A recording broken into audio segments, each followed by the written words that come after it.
Selamat datang di channel Alur Donghua. Sebelum menonton, silahkan subscribe, biar Mimin tambah semangat update-nya. Makhluk ular lainnya telah selesai memotong-motong kepiting raksasa, dan membungkus semua bahan dan daging yang diamankan dari bangkainya dengan kulit binatang yang lembut sebelum membawanya di punggung mereka. Paket-paket kulit binatang ini masing-masing tingginya lebih dari 20 kaki, dan hampir 2 kali ukuran makhluk ular yang ada di bawahnya. Namun, makhluk-makhluk ini mampu membawa paket-paket ini dengan mudah. Keempat wanita itu membawa Hanli ke kelompok itu, dan pemimpin mereka mengeluarkan instruksi, kelompok itu untuk pergi dari lembah. Hanya setelah keluar dari lembah, Hanli menemukan bahwa lautan hanya berjarak beberapa kilometer dari sini. Dengan laut yang begitu dekat dengan tempat ini, tidak mengherankan jika makhluk seperti kepiting raksasa akan menyerbu ke lembah dari waktu ke waktu. Namun, permukaan lautan sangat tenang saat ini. Sesekali ada angin asin yang bertiup, tetapi tidak ada ombak yang sangat kuat untuk dilihat. Makhluk ular membawa Hanli di sepanjang pantai, sementara Hanli memeriksa sekelilingnya, dan dia dengan cepat menemukan bahwa ini bukan pantai dari suatu benua. Sebaliknya, terletak di sebuah pulau yang tampaknya tidak terlalu besar. Setelah menempuh jarak sekitar 10 km lagi, rombongan sampai di depan tumpukan batu, di antaranya diparkir 8 perahu tulang tipis dan panjang. Ada satu yang sangat besar yang dapat membawa sekitar 5 orang, sementara yang lainnya tampaknya hanya mampu membawa sekitar 2. Masing-masing perahu tulang ini memiliki ujung runcing sementara ujung lainnya terdiri dari ukiran semua jenis kepala binatang yang berbeda. Hanli dan 2 wanita naik ke perahu terbesar sementara yang lain menaiki perahu kecil lainnya, dan mereka berangkat ke laut saat tulang dayung di perahu membelah ombak.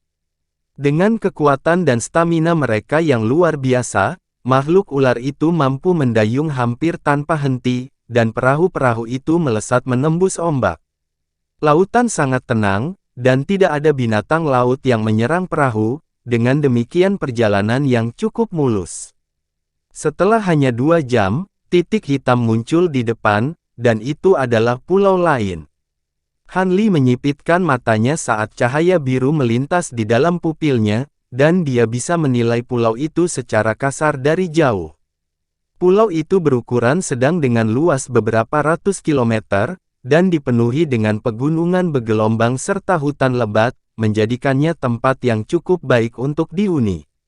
Namun, ada sedikit warna merah yang terlihat di puncak gunung tertinggi di pulau itu sementara bagian gunung lainnya tampak tertutup abu, itu adalah gunung berapi.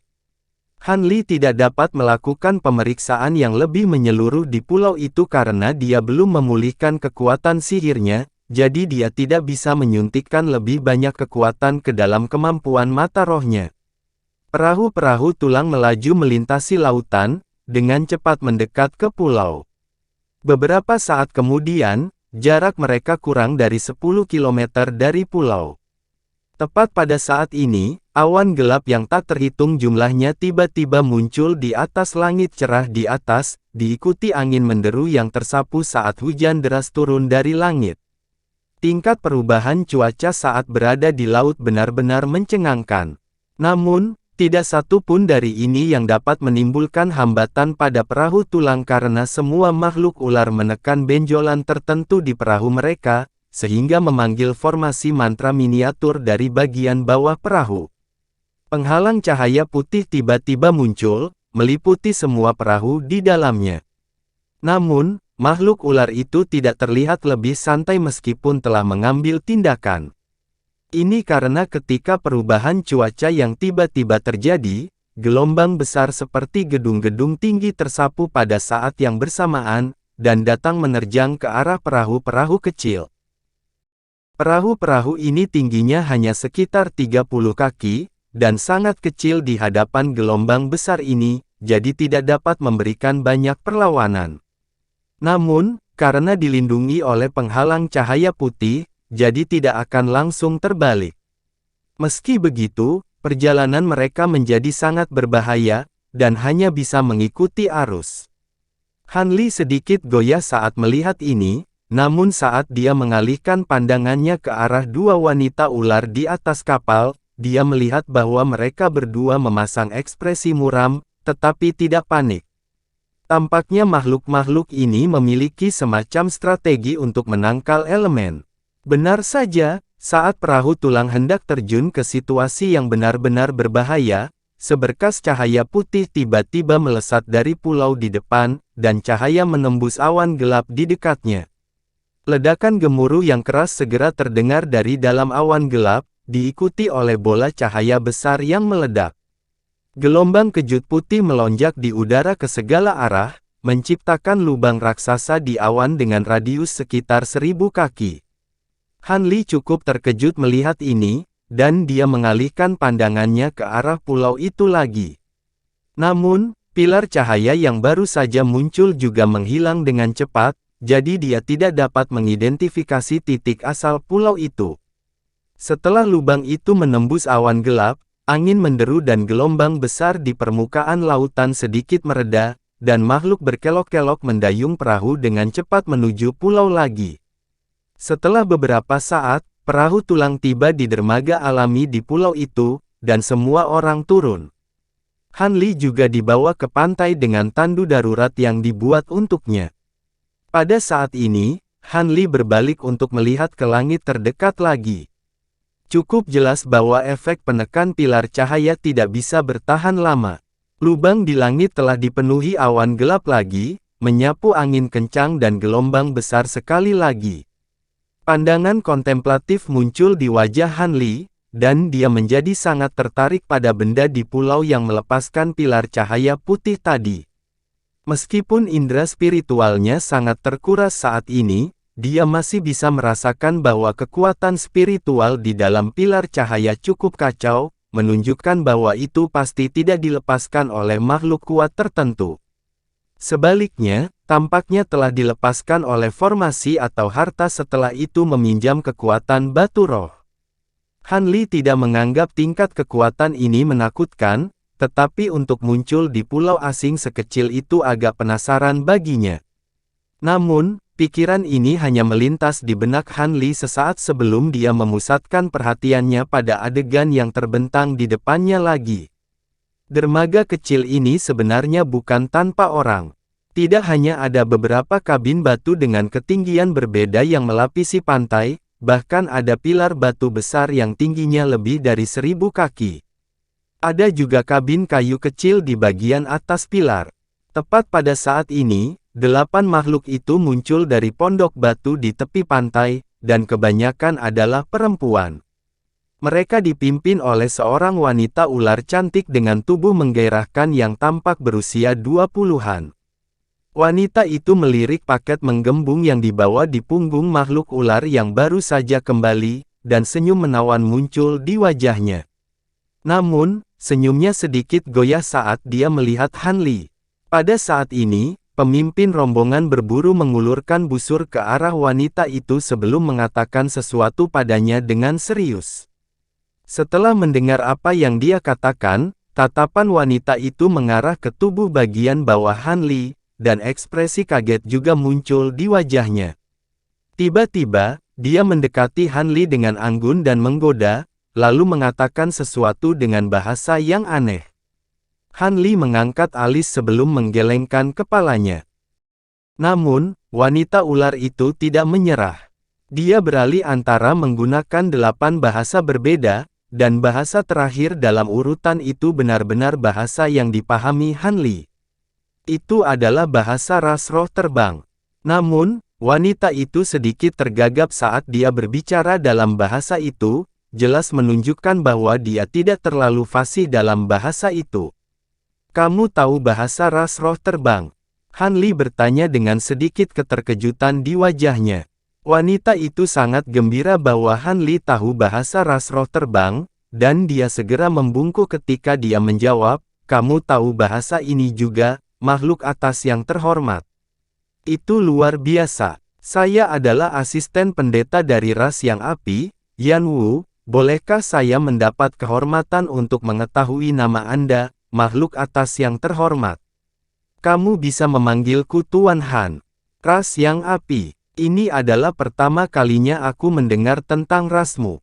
Aku berakhir di sini akibat kecelakaan. Bagian laut ini dikenal sebagai apa? Han Li bertanya dengan alis berkerut. Ras yang api kami hanyalah cabang kecil dari ras naga, jadi sama sekali tidak aneh jika Anda belum pernah mendengar tentang kami, Tuan Han. Merupakan kehormatan bagi kami bahwa makhluk atas yang terhormat seperti Anda telah muncul dalam ras kita. Namun, saya hanya asisten pendeta wanita, jadi saya tidak tahu banyak tentang makhluk ras atas di wilayah dekat laut. Saya akan segera membawa Anda ke pendeta tinggi kami, jika Anda memiliki pertanyaan, dia akan bisa menjawabnya. Wanita ular itu menjawab dengan sikap rendah hati. Mata Han Li sedikit menyipit saat mendengar ini. Matanya menjelajahi wanita itu saat dia merasakan ki spiritual samar yang berasal dari tubuhnya. Wanita ini hanya berada di sekitar tahap kondensasi ki, tapi dia memang seorang kultivator. Namun, mengingat basis kultivasinya sangat rendah, pendeta tinggi mereka kemungkinan besar juga tidak cukup kuat untuk menjadi ancaman baginya. Urutan pemikiran ini melintas di benak Han Li dalam sekejap, dan dia dengan cepat sampai pada suatu keputusan sebelum mengangguk. Wanita itu juga menghela nafas lega setelah mendapatkan persetujuan Han Li. Di matanya, aura makhluk atas ini benar-benar agak aneh. Jika seseorang memanggilnya kuat, masalahnya adalah tekanan spiritual yang memancar dari tubuhnya hampir tidak ada dan hampir tidak lebih kuat dari miliknya. Namun, jika seseorang memanggilnya lemah, dia akan memohon berbeda karena indera spiritualnya sama sekali tidak dapat memastikan basis kultivasinya. Situasi aneh seperti itu harus diserahkan kepada pendeta tinggi untuk dinilai. Karena itu, setelah mengeluarkan beberapa instruksi kepada rombongan berburu yang baru saja kembali, dia mengeluarkan kantong kulit, lalu melepaskan burung roh putih bersalju dari dalam. Ini adalah burung seukuran kepalan tangan yang menyerupai burung beo. Namun, matanya berwarna merah menyala. Wanita itu membelai burung itu beberapa kali sambil berdecak dengan cara yang aneh, lalu melepaskannya dari genggamannya. Burung itu langsung terbang lebih jauh ke dalam pulau sebagai seberkas cahaya putih, menghilang hanya dalam beberapa kedipan. Saya sudah mengirim pesan ke pendeta tinggi kami. Izinkan saya untuk memandu Anda ke kota api yang kami, Tuan Han, kata wanita itu sambil tersenyum. Han Li hanya mengangguk dan menutup matanya setelah mendengar ini. Wanita itu segera memimpin 4 wanita ular lainnya yang membawa tandu Han Li ke tengah pulau, menyusuri jalan batu kecil. Pulau itu berukuran beberapa ratus kilometer, dan meskipun wanita ular ini merayap cukup cepat, kemungkinan besar masih membutuhkan waktu lama untuk mencapai pusat pulau.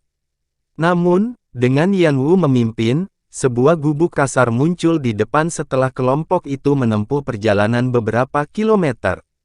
Ada beberapa makhluk ular jantan dan betina di dalam, menjaga sekitar selusin binatang kadal.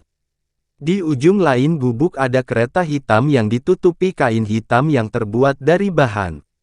Begitu melihat asisten pendeta, 2 orang segera bergegas keluar untuk menyambutnya dengan hormat. Yan Wu mengeluarkan beberapa instruksi sambil menunjuk ke gerbong hitam. Kedua makhluk ular itu tampaknya agak terkejut dengan apa yang didengar, dan mencuri pandang ke arah Han Li sambil mengangguk. Mereka kemudian segera kembali ke gubuk dan mengikatkan sepasang binatang kadal ke kereta hitam sebelum menarik 3 lainnya juga. Han Li dengan hati-hati diangkat ke kereta hitam oleh para wanita ular, dan 2 orang duduk di atas binatang kadal yang menarik kereta sementara yang lain naik ke 3 binatang kadal lainnya. Karena wanita ular ini tidak memiliki kaki, ada pelana tubular yang diikatkan ke punggung masing-masing kadal yang memungkinkan mereka untuk memasukkan ekornya ke dalamnya. Dengan demikian, kelompok itu terus maju. Binatang kadal ini agak maladroid dan dibuat untuk perjalanan yang agak bergelombang, tetapi gerakan mereka cukup cepat, membuat peningkatan yang signifikan dibandingkan dengan tanah yang ditutupi sebelumnya. 4 jam kemudian, mereka tiba di depan sebuah kota tanah yang dibangun dari lumpur kuning, dan ukurannya hanya beberapa kilometer. Bangunan di kota juga sebagian besar dibangun dari lumpur, dan hanya ada sedikit bangunan batu di dalamnya. Han Li sedikit terkejut melihat ini, tetapi ekspresinya tetap tidak berubah saat dia mengalihkan pandangannya ke arah selusin penjaga ular yang berdiri di gerbang kota. Penjaga ini juga kebanyakan wanita, dan semuanya mengenakan baju besi. Mereka semua memegang tombak perak berkilauan dengan proyektil perak panjang di punggung. Dari kejauhan, Han Li dapat mengetahui bahwa ada juga banyak makhluk ular bersenjata yang berdiri di atas tembok, dan semua dalam keadaan siaga tinggi. Setelah tiba di gerbang kota, Yan Wu menghentikan kuda kadalnya sebelum melompat turun. Seorang wanita berkelok-kelok di antara para penjaga di gerbang segera berjalan menuju Yan Wu sebelum menyampaikan salam tersenyum. Yan Wu juga mengatakan sesuatu, tetapi senyum di wajahnya berubah menjadi ekspresi serius saat dia menunjuk ke arah kereta di belakangnya. Senyum penjaga wanita itu juga memudar saat dia mengangguk dengan sikap serius. Dia kemudian melambaikan tangan, dan para penjaga di belakangnya segera membuka jalan untuk memungkinkan semua orang lewat. Jadi, Yan Wu melompat ke atas tunggangan kadalnya lagi, dan kelompok itu memasuki kota. Han Li duduk di dalam gerbong dan menilai sekelilingnya. Kota tanah itu tidak terlalu besar, tetapi jalan-jalannya sangat lebar dan diaspal dengan batu-batu putih samar, kontras dengan bangunan-bangunan kuning tanah di sekitarnya. Ada banyak makhluk ular merayap di sepanjang jalan, dan kebanyakan membawa senjata. Bahkan anak-anak ular yang tingginya hanya beberapa kaki juga membawa beberapa senjata kecil yang dibuat dari kayu. Han Li berpikir keras setelah melakukan pengamatan ini. Ini adalah pertama kalinya dia mendengar ras naga ini, tapi ini jelas merupakan ras prajurit.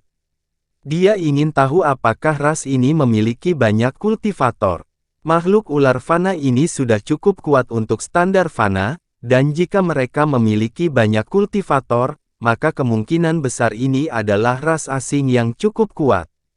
Kalau begitu, bagaimana mungkin dia tidak pernah mendengar tentang mereka? Han Li juga memperhatikan bahwa lebih banyak makhluk perempuan daripada rekan laki-laki di ras yang api ini. Dari penghitungan kasar yang dia simpan di kepalanya, tampaknya ada lebih dari 2 kali lebih banyak makhluk perempuan dibandingkan dengan laki-laki di sini. Selain itu, tubuh bagian bawah mereka yang berbelit-belit memiliki warna yang berbeda. Sebagian besar berwarna hijau atau kuning, dan juga terlihat dari peringkat paling rendah. Ada sangat sedikit makhluk dengan ekor putih dan hitam, tetapi kebanyakan diperlakukan dengan hormat, menunjukkan bahwa mereka adalah tokoh penting dalam ras. Han Li menganalisis semua yang dia lihat dalam diam, dan setelah itu, kereta tiba di sebuah alun-alun yang diaspal dengan panel batu yang halus dan rata. Di salah satu sisi alun-alun terdapat sebuah istana besar yang dibangun dari kayu dan lumpur, dan kerang dari semua jenis warna berbeda telah digunakan untuk memperindah bangunan. Tatapan Han Li tertuju pada objek aneh di tengah alun-alun. Ini adalah objek berbentuk kerucut yang tampaknya dibuat dari bahan seperti tembaga. Tingginya lebih dari 100 kaki dan memiliki alas lebar yang meruncing di bagian atas. Ada serangkaian pola aneh di seluruh permukaan, serta lapisan tipis cahaya putih yang berkilat. Ada 8 makhluk berkelok-kelok berjubah putih berdiri di sekitar benda itu, semuanya memiliki cahaya spiritual yang berkilauan di tangan mereka. Mata Han Li menyipit, dan dia segera mengidentifikasi apa yang sedang dimuat makhluk-makhluk ini ke bagian bawah benda aneh ini. Itu adalah benda seukuran kepalan tangan, memiliki warna yang berbeda dan tampaknya bukan batu roh. Meskipun semua makhluk ular berjubah putih ini memancarkan fluktuasi spiritual Qi, basis kultivasi mereka lebih rendah dari Yan Wu. Begitu kelompok Yan Wu tiba, 2 makhluk berjubah putih mendekat. Pada saat ini, Han Li dibawa dari kereta, dan dengan hati-hati ditempatkan di atas kursi bambu yang telah disediakan seseorang untuknya. Han Li memandang dengan ekspresi acuh saat makhluk itu berbicara satu sama lain. Dia tidak bisa mengerti apa-apa, tetapi cukup jelas bahwa kedua makhluk berjubah putih itu sangat menghormati Yanku. Tepat pada saat ini, dua baris makhluk ular berjubah putih tiba-tiba muncul dari dalam istana di sisi lain alun-alun. Satu baris hanya terdiri dari wanita sementara yang lain pria, dan mereka perlahan menuju Han Li. Semua ekspresi makhluk ular yang berbicara berubah setelah melihat ini, dan segera mundur ke samping dengan ekspresi hormat di wajah mereka. Dua baris makhluk berjubah putih juga berhenti sebelum makhluk berjubah merah muncul dari antara kelompok mereka. Sedikit terkejut muncul di wajah Han Li saat melihat makhluk ini. Ini adalah makhluk perempuan dengan serangkaian fitur biasa dan tubuh kurus. Tubuh bagian bawahnya terdiri dari sepasang kaki manusia, dan yang lebih mengejutkannya adalah dia bisa merasakan fluktuasi kekuatan sihir tahap Naschen Soul yang memancar dari tubuhnya. Semua makhluk berkelok-kelok berjubah putih yang hadir juga memiliki fluktuasi ki spiritual, tetapi yang memiliki basis kultivasi tertinggi di antara mereka hanyalah sepasang makhluk laki-laki yang berada di sekitar tahap pendirian yayasan. Sisanya semua hanya pada tahap kondensasi ki, sama seperti Yan Wu. Dengan demikian, seorang kultivator tingkat tinggi seperti wanita berjubah merah secara alami menonjol. Ekspresi terkejut muncul di wajah wanita itu setelah melirik Han Li, tapi dia segera menenangkan diri sebelum buru-buru merayap ke arahnya. Junior Huo Yue memberi hormat kepada senior Han. Wanita itu mengulurkan busur dan berbicara dalam bahasa Flying Spirit Rache yang sangat fasih. Kamu adalah pendeta tinggi dari ras api yang? Han Li bertanya. Memang, ini bukan tempat yang cocok untuk berbicara. Saya sarankan kita berbicara di aula, senior, kata wanita itu sambil tersenyum. Tentu, aku juga punya banyak hal yang ingin kutanyakan padamu, jawab Han Li dengan anggukan. Terima kasih atas kehadiranmu, senior. Kalian semua, cepat dan undang senior ke istana. Wanita itu terharu, deretan wanita berkelok-kelok segera melompat, diikuti oleh dua orang bergegas maju, lalu membawa kursi bambu tempat Han Li duduk menuju istana dengan sangat hati-hati. Wanita itu kemudian melambaikan tangan, dan semua orang juga mengikuti. Beberapa saat kemudian, Han Li berada di dalam aula di dalam istana. Han Li dan wanita berjubah merah adalah satu-satunya yang duduk di dalam aula, sementara semua makhluk ular lainnya berdiri di samping dengan sikap hormat. Bagaimana kondisimu, senior? Saya dapat melihat bahwa Anda mengalami banyak masalah dengan gerakan. Saya memiliki beberapa pil yang saya rafinasi yang dapat membantu mengisi kembali energi dan memperbaiki tubuh seseorang. Apakah Anda mau, senior? Wanita itu bertanya dengan sikap hormat. Tidak apa-apa, saya hanya mengalami masalah kecil dengan kultivasi saya akan baik-baik saja setelah istirahat, jawab Han Li dengan sedikit senyum. Hehe, senang mendengarnya. Saya menerima pesan dari Wu Er yang memberi tahu saya bahwa Anda ingin mengajukan beberapa pertanyaan kepada saya, senior. Saya pasti akan memberi tahu Anda semua yang saya tahu, kata wanita itu. Oh, saya ingin bertanya apa wilayah laut ini dikenal serta apakah ada kultivator terkenal di daerah ini, jawab Han Li. Ekspresi aneh muncul di wajah wanita itu setelah mendengar ini, tetapi dia masih menjawab, daerah ini dikenal sebagai Flame Coral Islands, dan tidak ada sesama Taois yang sangat kuat di daerah terdekat. Flame Coral Islands, apakah Anda memiliki peta wilayahnya? Han Li bertanya dengan alis berkerut. Tentu saja, namun, semua peta yang saya miliki dianotasi dengan teks dari ras naga kami, jadi saya sarankan Anda mempelajari bahasa kami terlebih dahulu sebelum memeriksa peta, senior, usul wanita itu sambil tersenyum. Alis Han Li sedikit berkerut setelah mendengar ini, dan hanya setelah beberapa saat dia mengangguk sebagai jawaban. Tentu, indera spiritual kecil yang dia pertahankan tidak dapat dilepaskan dari tubuhnya, tetapi tidak ada masalah baginya untuk membaca slip batu giok atau semacamnya. Senyum menjilat muncul di wajah wanita itu setelah mendengar ini, dan dia mengeluarkan pecahan batu hitam mengkilap sebelum melemparkannya ke arah Han Li. Setelah beristirahat begitu lama, Han Li telah memulihkan sebagian dari kekuatan sihirnya, tetapi dia masih merasa sangat lemah. Pecahan batu itu mirip dengan slip giok, jadi dia membuka mulutnya untuk mengeluarkan semburan cahaya biru, menyapu slip giok ke dahinya untuk mencoba dan memeriksa isinya. Namun, tepat pada saat ini, pecahan batu tiba-tiba meledak di tengah dentuman tumpul, dan semburan kabut hitam pekat tersebar di udara, menyelimuti seluruh tubuh Han Li di dalamnya.